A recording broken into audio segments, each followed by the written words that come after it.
ज्या मैदानावरून या कोल्हापूर जिल्ह्याचं मैदान सदैव गाजवलं ते हिंदू हृदय सम्राटांनी गाजवलं होतं, याच मैदानावरून जगाच्या पाठीवर कुठेही जंगलाला आग लागल्यानंतर सुद्धा जेवढ्या ज्वाळा भडकल्या नसतील तेवढ्या हिंदुत्वाच्या ज्वाळा भडकल्या, त्या गायदी मैदानात भडवल्या त्या हिंदू हृदय सम्राटांच्या ज्वाळा, त्याची धग आज या ठिकाणी आम्हाला धगधगताना दिसून येत आहे। आणि त्याच हिंदू हृदय सम्राटांच्या विचाराचे सच्चे वारस, सच्चे पाईक, ज्यांच्या रक्तात आणि हाडाच्याही कणाकणात हिंदुत्व भरलेला आहे, हिंदू हृदय सम्राटांचा विचार भरलेला आहे, अशा एका शिवसैनिकांचा पक्षप्रमुख म्हणून व्यासपीठावर आज विराजमान झाले, ते महाराष्ट्राचे मुख्यमंत्री म्हणून झाले, हा गांधी मैदानाचा सगळ्यात मोठा योगायोग आहे। मित्रांनो, मी जास्त बोलणार नाही, वेळ कमी आहे, साहेब इथं आलेले आहेत। ही भूमी आहे शुरांची, वीरांची, मर्दांची, लढणाऱ्यांची भूमी आहे। भगवंतानं ब्रह्मांड निर्माण केलं, अनेक ग्रह या विश्वात ब्रह्मांडात गेले, वसुंधरा निर्माण झाली, पृथ्वी निर्माण झाली, आणि या पृथ्वीला एक गुण दिला भगवंतानं की प्रत्येक मातीला वेगवेगळी ताकद दिली।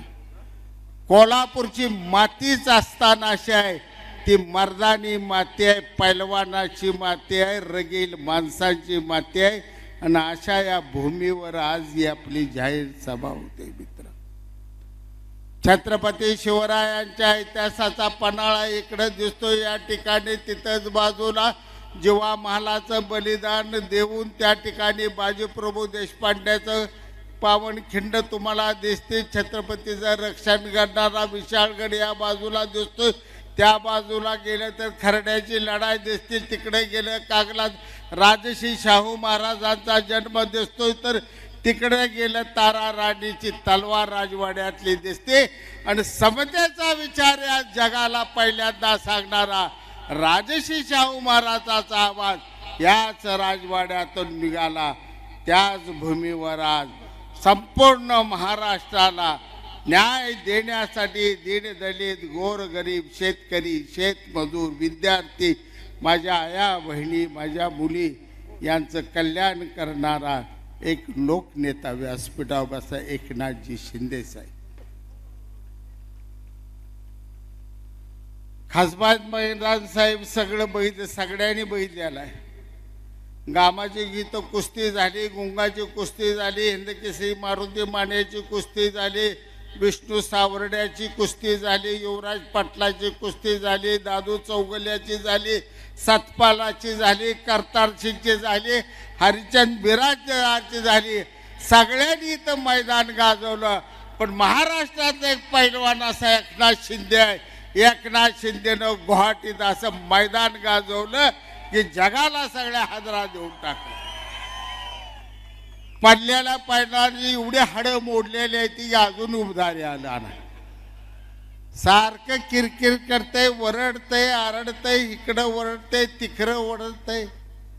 आता मध्ये तर पिसाळून काय मला टीव्ही पुढं होतो ऑफिसमध्ये, एकदम टीव्हीला दिसलं त्या कोकणात एका रस्त्यावर कुठं तर सभा होती गल्लीत, आणि तिथे बोलत होतं, हे काय जातोय, असा दाढी उपसून आणला होता, हात थरथर कापतात असं। उद्धव ठाकरे हात काय करतात, असं करतात, दाढी उपसून आणला असता, पुन्हाही दाढी उपसायला।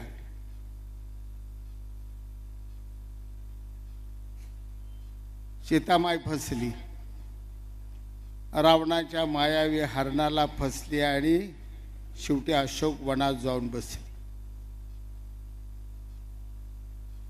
दुःखात होती, प्रभू रामचंद्राचा धावा करत।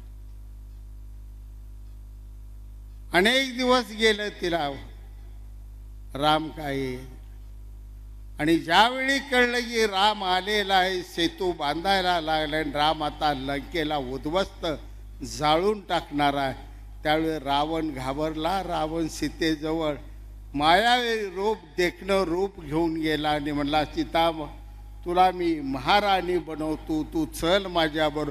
अनेक प्रलोभनं दाखवली, सीता काय बोलली नाही, फक्त बघत राहिली. शेवटी वैतागला, मी तुला उचलून नेईन.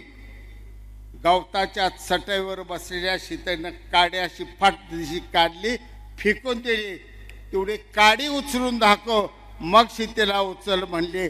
रावण काडी उचलायला गेला, काडी उचलतय, दमतय, आबतय, घामाच्या धारा लागल्या, त्या धापा टाकायला लागले. शेवटी काडी काय उचलली नाही, धाड दिशी पडलं. 2 टांगड्या आवाळाकड मुंडकं खाली गेलं बिचाऱ्याचं. लगा तुला गवताची काडी उचलली नाही रावणाला. तसे उद्धव ठाकरे दाढी रंगवताना चुकून जर कुठं एकनाथ शिंदे साहेबाचा केस पडला असेल, तेवढा केस उचलून दाखव. तुझं घरातून तुझी हमाली करतो मी हमाली. ही दाढी एवढ्या दबाग दाढ्या, या दाढीला नादाला लागू नको. आम्ही गेलोच त्यासाठी. जास्त बोलत नाही, थोडक्यात सांगतो. आता लई कथा मोठी आहे, सगळ्यांनी सांगितली. महादेवाचं देऊळ रानात होतं आणि तिथं पुजारी पूजा स्वच्छ कपड्यानं बिपड्यानं अशी जिथल्या तिथं अत्तर बित्तर लावून अशी करत बसला होता. आणि शेतकरी बाहेर काठ्यावर बसला होता, तंबाखू मळत होता, भाकरी फडकत तिथं पडल्यानं तिथं थुकत होता, करत होता. शंकर पार्वती विमानावरनं चाललं होतं. बैल पार्वती म्हणली, काय तुमचा शेतकरी घाण कसा बसलाय. म्हणली, काय बघा ती कसा पुजारी स्वच्छ आपली पूजा करते, तुला दाखवतो खरा पुजारी आहे कोण. म्हणलं शंकरानं तिथनं टाकलं असं. गडागडा गडा जरा बारका भूकंप केला, मंदिर लागलं धाडधाड हाराय. पुजारी दणाना बाहेर पळून गेला आणि शेतकरी उठला आणि खांदा दिला शिळला आणि मंदिर पडायचं वाचवलं. राष्ट्रवादी आहे काँग्रेसमधनं आमचं शिवसेनेचं मंदिर पडायला लागलं होतं. ही पुजारी बसला जाऊ त्या वर्षा बागल्यात. आम्ही शिंदे साहेबाच्या खांद्यावरही देवाळ दिलं आणि गुवाहाटीला गेलो. हिंदुहृदय सम्राटांनी बांधलेलं हे शिवसेनेचं मंदिर आहे. या मंदिराचं पावित्र्य आम्ही जाऊ देणार. आणि हेच काम एकनाथजी शिंदे साहेबांनी केले, म्हणून आमच्या त्यांच्या पाठीमागं आम्ही गेलो, प्रामाणिकपणे गेलो. अनेक आरोप आहेत, सगळ्यावर होणार आहे. कामाचा डोंगर असला नतमस्तक. माझ्या आईचं नाव कलावती. कलावतीच्या रक्ता शपथ सांगतो, टीव्हीवर साहेबाला बघितलं तर डोळ्यात पाणी येत. माणूस राबतय किती, आबंत किती, निर्णय किती किती काय. असा माणूस, असा मुख्यमंत्री. साहेब अनेक मुख्यमंत्री झाले, आषाढी एकादशीला आल्या, पूजा केल्या. अनेक मुख्यमंत्री आले, कार्तिक एकादशीला पूजा केल्या. पण माझ्या वारकऱ्याचं कुणी काय बघितलं नाही गेली 40 वर्षात. पण एकनाथ शिंदे साहेब एकाच आषाढी एकादशीला आलं आणि माझ्या वारकऱ्याला तिथं विम्याचं कवच दिलं. काल 9 माणसं जुनुनीला मिली माझी ॲक्सिडेंटमध्ये, त्यांना विम्याचं कवच धडाधड मामलेदारनं करून दिलं. वारकऱ्याची सेवा केलेला पांडुरंगाचा खरा भक्त एकनाथ शिंदे साहेब.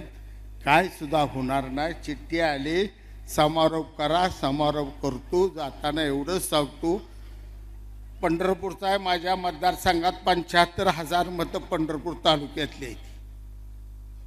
त्यामुळे जरा पांडुरंगाचं बोलू द्या मला 1-2 मिनिट. आषाढी एकादशी आपण सगळ्यांनी बघितलेलं आहे, साहेबांनी बघितले, सगळ्यांनी.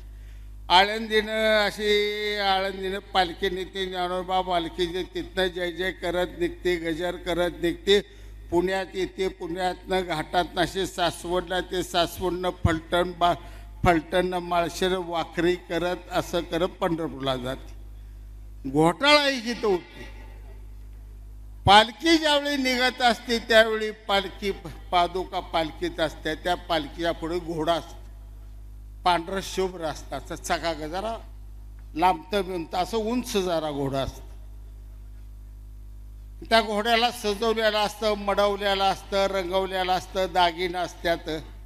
आणि वाटणं ज्यावेळी पादुकाचं दर्शन गेला, माय माऊली आया बहिणी येत्या त्या पहिल्यांदा त्या घोड्याच्या पायावर पाणी घालत्या, त्या घोड्याला टिळा लावत्या, त्या घोड्याला ओवळत्या, त्या मग मागं जात्या, त्या पदर हातात धरत्या, त्या पादुकाचं दर्शन घेत्या, त्या घराकडे जात्यात.